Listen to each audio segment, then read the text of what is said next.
மனோஜும் விஜயாவும் இப்போ ஓவர் பேச்சு பேசிகிட்டு இருக்காங்க. கண்டிப்பாக போலீஸ் ஸ்டேஷனுக்கு தான் போயிருக்கணும், இவன் இந்த முத்துப்பைய தான் கண்டிப்பாக வந்து பண்ணியிருப்பான், இவன் தான் வந்து எனக்கு லெட்டர் கொடுத்து மிரட்டினான், நான் நல்லா இருக்கதே அவனுக்கு பிடிக்கல, இந்த மாதிரிலாம் அவர் என்றைக்குமே நடந்துக்கிட்டதே இல்லைங்கிறது எல்லாத்துக்குமே தெரியும்.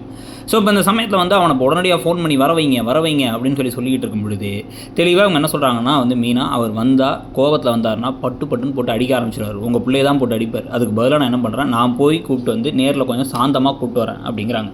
ஏன் அவனை அப்படியே இங்கே எஸ்கேப் ஆக வச்சலான்னு பார்க்குறியா அப்படின்னா, அவர் கூப்பிட்டு வரேன் அப்புறம் பார்த்துங்க அப்படின்னு கிளம்பி போகும்பொழுதே வந்து பார்த்திங்க அப்படின்னா வந்து இவர் என்ன சொல்கிறாருன்னா, அந்த பீம் பாய் அப்படின்னு வந்து ஒருத்தரை கூப்பிட்டு அந்த பாடி கார்டை கூப்பிட்டு நீ பின்னாடியே நில்ல, வந்தால் அடிச்சிடு பரவாயில்ல அப்படிங்கிற மாதிரி நிற்க வச்சுக்கிட்டு இருக்காரு.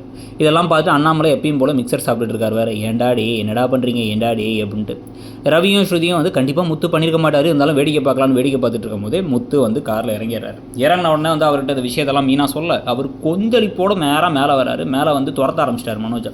சுற்றி துரத்திக்கிட்டே இருக்க டக்குன்னு மனோஜ் திரும்பி டேய் இதுக்காக அவனுக்கு வந்து 20 முட்டை கொடுத்து வளர்க்குறேன் நான், பீம்பா இங்கே வா அப்படின்னு சொல்ல உடனே இல்லை உங்கள் ஃபேமிலி மேட்ரு பரவாயில்ல வா அப்படின்னதுக்கப்புறமா அவர் நடுவில் வந்துட்டு என் பாஸ் அடிக்காதீங்க அப்படின்னா நீ தாண்டா பண்ணியிருக்க, நீ வேணே பண்ணியிருக்க, லெட்டர் கொடுத்து மிரட்டுறியா அப்படின்னா நான் வேணா உன்னை நேராக அடிச்ச போகிறேன்டா, அவன் மேலே கோபம் இருந்தா நான் எதுக்குறா கோபம் இருந்தால் உனக்கு போய் அந்த இதெல்லாம் வந்து அந்த கடையை பார்த்து கொடுத்தே நான் தானடா அப்படின்னு வந்து முத்து பேசிக்கிட்டு இருக்கும் பொழுதே அந்த பீம் பாய் நம்ம முத்துவை கை வச்சு தடுத்துடுறாரு நெஞ்சில்.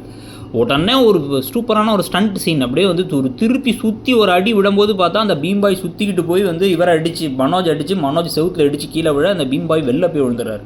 எல்லோரும் ஷாக்காக பார்க்குறாங்க. மீனா கோமதி பிரியாவுடைய நடிப்பு அந்த ஒரு ரியாக்ஷன் பயங்கர க்யூட்டாக இருந்துச்சு அந்த இடத்துல.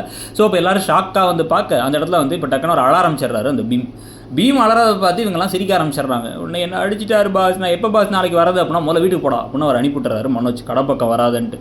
இப்போ வந்து டக்குன்னு நான் அதெல்லாம் பண்ணலடா அப்படின்னு முத்து சொல்லும் பொழுது எனக்கு என்ன தோணுதுன்னா யாரோ வந்து மிரட்டுறதுக்காக பண்ணியிருக்காங்க, யார் இந்த லெட்டர் விஷயத்தை இவர் தான் கொடுத்தாருன்னு சொன்னாங்களோ அவங்க தான் கல்பிரிட்டுன்னு தோணுதுன்னு மீனா சொல்ல உடனே டக்குன்னு முத்து இப்போ என்ன பண்ணுறாரு அப்படின்னா இது யாரோ பிளாக்மெயில் பண்ணுறதுக்காக பணத்துக்காக தான் பண்ணுவாங்க, அப்போ இப்படி பண்ணுறாங்க அப்படின்னா அவன் யாருங்கிறது நீ என்கிட்ட அப்போவே சொல்லியிருந்தேன்னா நான் வந்து அந்த சாமியார் போலி சாமியாரா இல்லைன்னு நாளை அடி விட்டு வெளுத்திருப்பேன்.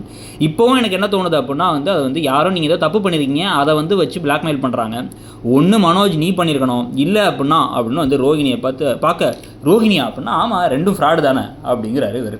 உடனே டக்குன்னு அண்ணாமலையாக தான் சொல்கிறார் என்ன அப்படின்னா வந்து இந்த ஃப்ராடுன்னு சொன்னது சரியில்லை, ஆனாலும் வந்து இவன் சொல்கிறத ஒரு நியாயம் இருக்குது, அது யாருங்கிறத கண்டுபிடிக்கணுங்கிறாங்க. ஸோ கதையை பற்றி நீங்கள் என்ன நினைக்கிறீங்கிறத சொல்லுங்கள்.